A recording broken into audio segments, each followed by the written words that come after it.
விருதுநகர் மாவட்டம் திருச்சூழியில் அரசு இடத்தில் உள்ள சீமை கருவேல மரங்கள் தனியார் அகற்ற தடை விதிக்க கோரியும் விருதுநகர் மாவட்டம் திருச்சூழியில் அரசு இடத்தில் உள்ள சீமை கருவேல மரங்களை தனியார் அகற்ற கோரிய வழக்கில் தற்போது தீர்ப்பானது அளிக்கப்பட்டிருக்கிறது. இதனை அண்மை செய்தியாக பார்த்து வருகிறோம்.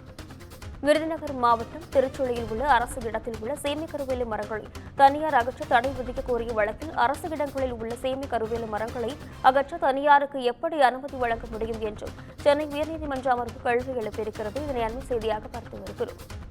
விருதுநகர் மாவட்டம் திருச்சூழியில் அரசு இடத்தில் உள்ள சீமை கருவேல மரங்களை தனியார் அகற்ற தடை விதிக்க கோரிய வழக்கில் தற்போது தீர்ப்பானது வெளியிடப்பட்டிருக்கிறது. இதனை அண்மை செய்தியாக பார்த்து வருகிறோம்.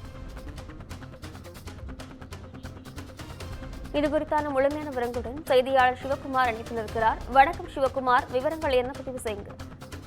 அதாவது மதுரை உயர்நீதிமன்ற கிளையில ஒரு மனு ஒன்று தாக்கல் செய்யப்பட்டது. எப்படின்னு பாத்தீங்கன்னா,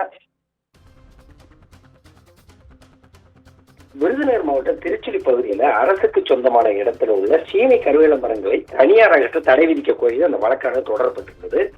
அரசோட பொது இடங்கள்ல உள்ள சீமை கருவேல மரங்களை அகற்ற தனியாருக்கு எப்படி அனுமதி வழங்க முடியும் அப்படின்னு சொல்லி நீதிபதிகள் கேள்வி எழுப்பியிருக்காங்க. விருதுநகரை சேர்ந்த அனுஷியா அப்படிங்கிறவர் ஒரு மனு ஒன்று தாக்கல் செஞ்சிருந்தாங்க.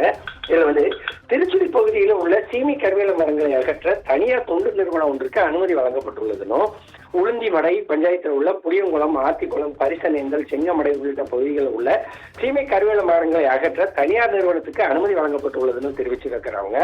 பொது இடங்களில் உள்ள சீமை கருவேல மரங்களை மத்திய அரசின் சொத்துக்கள் அவற்றை அகற்றும் பணியை முறையாக ஏலம் நடத்தியே வழங்க வேண்டும்னும், இந்த சீமை கருவேல மரங்கள் பல லட்சம் ரூபாய் மதிப்பிலானவை அப்படின்னு சொல்லி தெரிவிச்சிருந்தாங்க.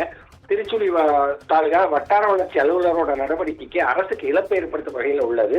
ஆகவே உளுத்திமடை பஞ்சாயத்துக்கு உட்பட்ட பகுதிகளில் உள்ள சீமை கருவேல மரங்களை அகற்ற தனியார் தொண்டு நிறுவனத்துக்கு அனுமதி வழங்கிய உத்தரவை ரத்து செய்வதோடு பொது ஏலம் நடத்தி சீமை கருவேல மரங்களை அகற்ற உத்தரவிடணும்னு கூறியிருந்தாரு.